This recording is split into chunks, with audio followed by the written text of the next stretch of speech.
Bonjour à toutes et à tous. Jacqueline Petitot, invitée ce matin dans Sazot-Kadi, bonjour. Oui, bonjour et bonjour à tous les auditeurs de Martinique la Première. Voilà, avec vous nous allons parler de cette lettre ouverte et publique de Martiniquais, une lettre co-signée à l'heure où on parle par 100 citoyennes et citoyens d'ici. Une lettre ouverte, donc je disais, adressée et là je cite l'appellation usitée par ses co-signataires, adressée au préfet-gouverneur de Martinique. Alors Jacqueline Petitot, d'abord, pourquoi cette appellation connotée ?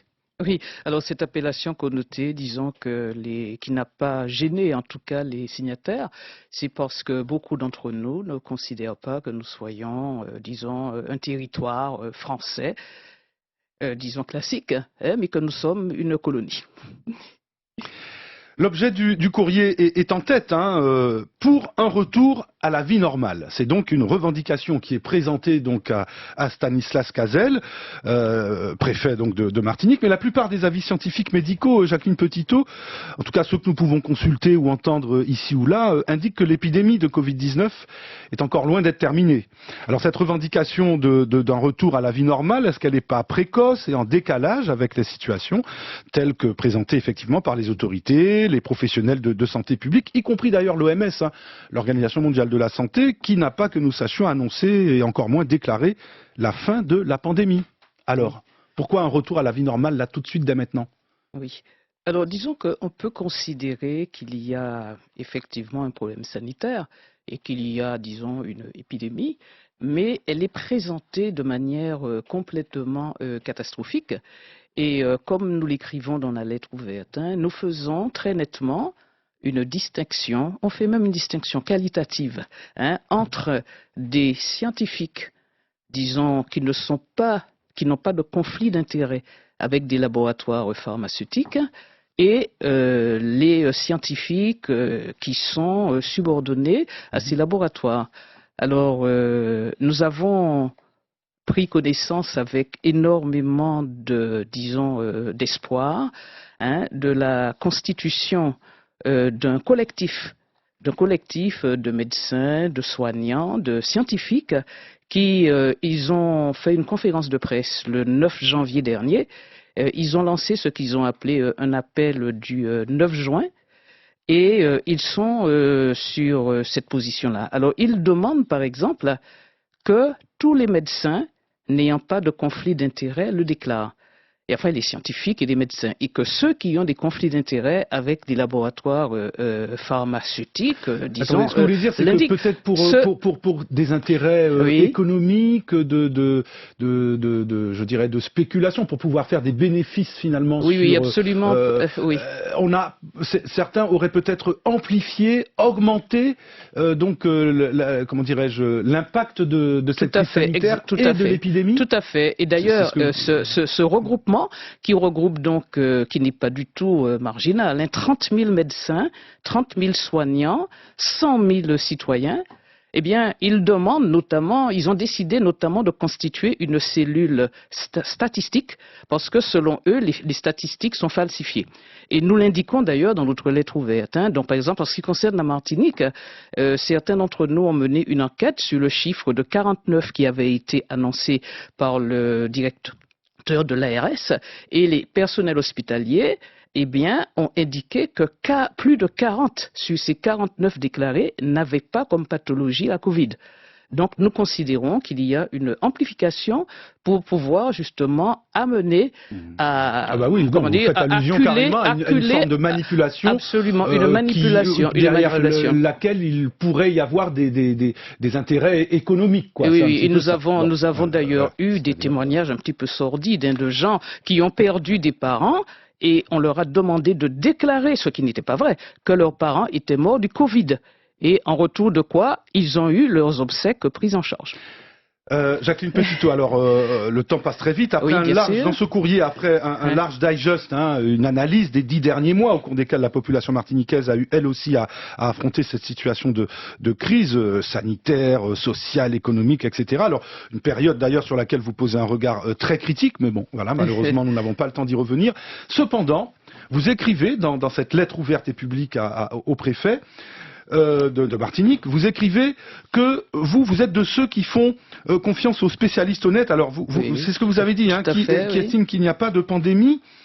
Mais vous dites aussi que vous êtes de ceux qui pensent, et ça rejoint un peu ce que vous disiez à l'instant, que c'est délibérément, cyniquement, je vous cite là, nous sommes de ceux qui pensent que c'est délibérément, cyniquement et machiavéliquement que les différents gouvernements, dont le vôtre, donc celui de la France, quoi, hein, de Jean Castex et ceux qui l'ont précédé, eh bien que vous êtes des fidèles défenseurs des intérêts du grand capital à qui le marché de la santé offre des profits faramineux et qu'il organise un scénario catastrophe afin, dites-vous, de museler les populations et de vendre des vaccins douteux.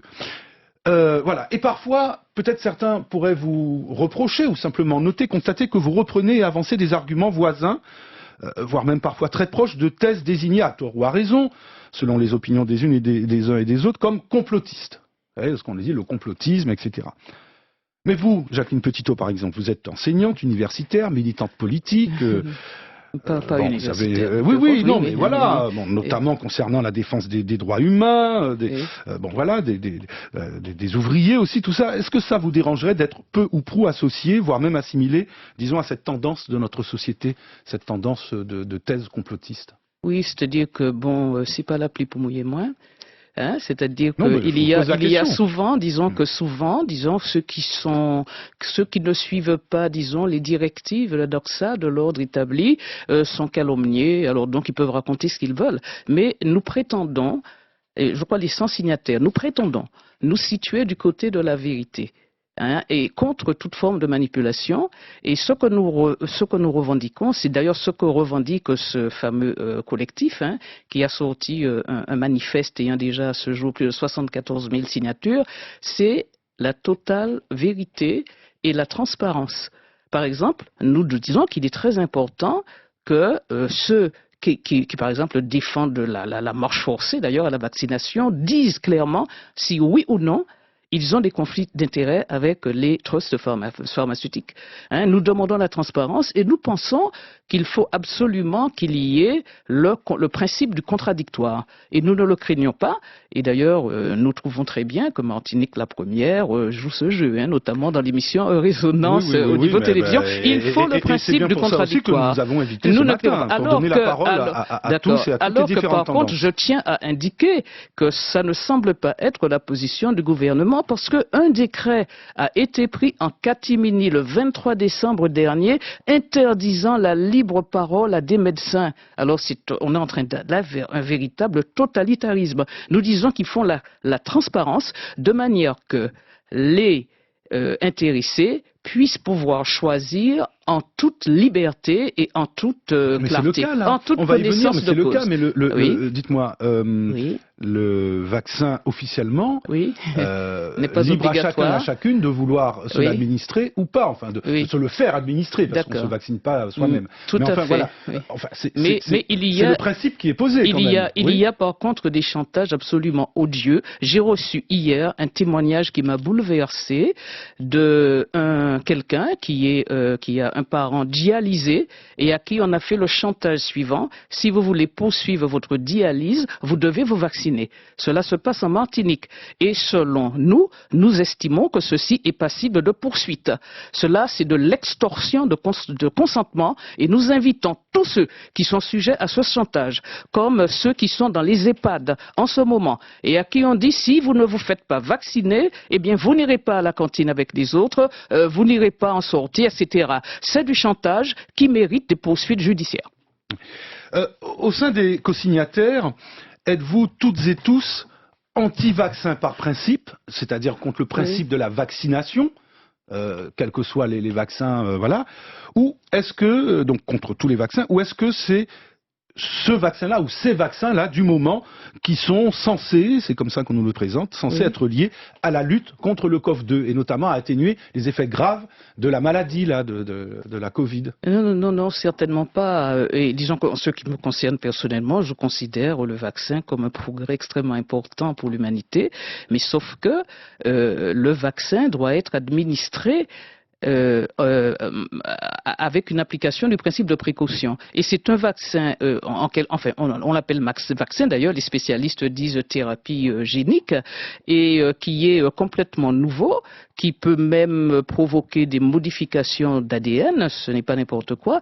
Donc le faire ainsi tous les avis médicaux ne sont pas unanimes là-dessus.